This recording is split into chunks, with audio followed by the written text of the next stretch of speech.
Hello, my dear bachon. Welcome back to our Learning Corner. I know your exams are just around the corner, but don't you worry. We're going to make studying feel like a game. Today, we've got such a beautiful story from your textbook, and it has a really wonderful message. So let's dive right into Chapter 6, Paper Boats. So, our story starts with a sweet girl. Her name is Meena. Just picture this, okay? She's sitting by a little stream. The water is just sparkling, and she's putting her colorful paper boats into the water, one by one. She just watches them float away, and she is absolutely delighted. That's a lovely word, isn't it? It just means she was feeling super happy and joyful. But just as Meena is having this lovely, peaceful time, along comes a boy. And at first, he just stands there watching. But then he starts doing something a little bit naughty. He reaches out and starts flipping over Meena's beautiful boats. Can you believe it? He's sending them tumbling into the water. Now, how would that make you feel? Yeah, you can imagine. All of Meena's happiness just turned into frustration, and she started to get really angry. Meena is so frustrated that she just shouts at him. She cries out, "Stop! Why are you overturning my paper boats?" It's a very fair question, don't you think? She just wants to understand why he's spoiling all her fun. Now, every story has two sides. So when Meena asks him why, the boy looks a little sad. And he explains that he wasn't really trying to be mean. The truth was, he also wanted to play with paper boats, but he had a small problem. He didn't know how to make them. He just wanted to be part of the game. And what does our kind Meena do? Instead of just staying angry, she does something truly wonderful. She decides to help him. She takes out her colorful paper, and she patiently shows him how to fold it, step by step, into a perfect little boat. You see, a little bit of kindness can change everything. And soon, they were both launching their boats into the stream, laughing and playing happily together. So, what's the big takeaway from this chapter? What's the most important lesson for all of us? It's really simple, but so powerful. Sharing is fun. When Meena shared her paper and her skill, she didn't just solve a problem. She actually made a new friend, and the game became twice as much fun for everyone involved. All right, Bacho.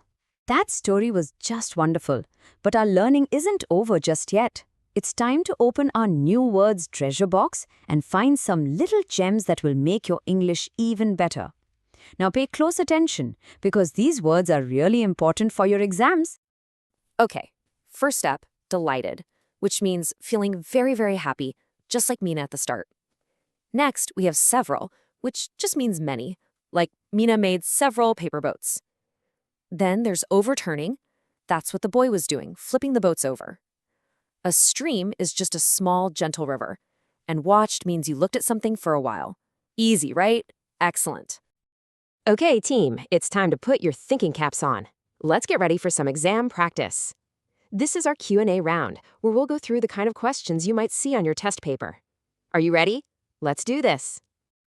All right, here's your first question, and it's a very important one from the story. Just think back to that moment by the stream. Why was Meena angry?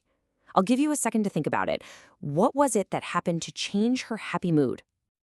And the answer is, Meena was angry because a boy was overturning her paper boats. It's that simple. Did you get it right? If you did, shabash. That's brilliant. It just shows you were paying very close attention. Well done. Okay, next question. This one is a true or false. Now listen very carefully. The statement is, Meena had only white paper. What do you think? Is that true? Or is it false? Try to remember the part of the story when she decides to help the boy. The correct answer is false. And why is it false? Well, because the story clearly tells us that she took out colored paper to share with the boy. You see, this is why reading every little detail so carefully is super important for getting full marks. Now, let's move on to something that can sometimes feel a bit tricky, but I promise you, we are going to make it super easy. It's time for some grammar magic. This simple trick will help you write perfect sentences every single time. So the rule is incredibly simple, okay? When we are talking about a girl or a woman, like Meena or maybe Rani, we use the word she.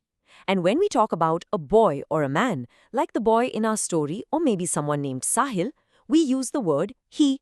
Easy peasy, right? Okay, let's keep our grammar practice going. Whoa, look at this messy room.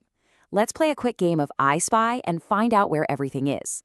This will help us learn 3 small but really powerful words: on, in, and under. Ready? Let's check the answers together. The bat is on the bed. The ball is in the box. And the little toy car is under the table. See? These little words tell us the exact position of things, which is so important for writing clear sentences. We have learned so much today. We've enjoyed a story, learned some new words, and even practiced a bit of grammar. Now it's time for my absolute favorite part, your fun homework. And don't worry, it's not boring writing, it's a fun, creative activity. We're going to learn how to draw a beautiful Rangoli. Just follow the simple steps you see on the screen. First, you'll start with some dots. Then you draw your first curves to connect them. Next, connect them all to make a shape, and add a second set of lines. And finally, you can finish your beautiful Rangoli. I am sure it will look absolutely amazing, and you can show it to your family. And that brings us to the end of our explainer on paper boats. I just want to leave you with one final thought. Just like Meena taught the boy how to make a boat, will you maybe teach a friend how to do something new today? It could be anything at all. Just remember, sharing what you know is the best kind of kindness. Until next time, my dear bachon, keep learning and keep smiling.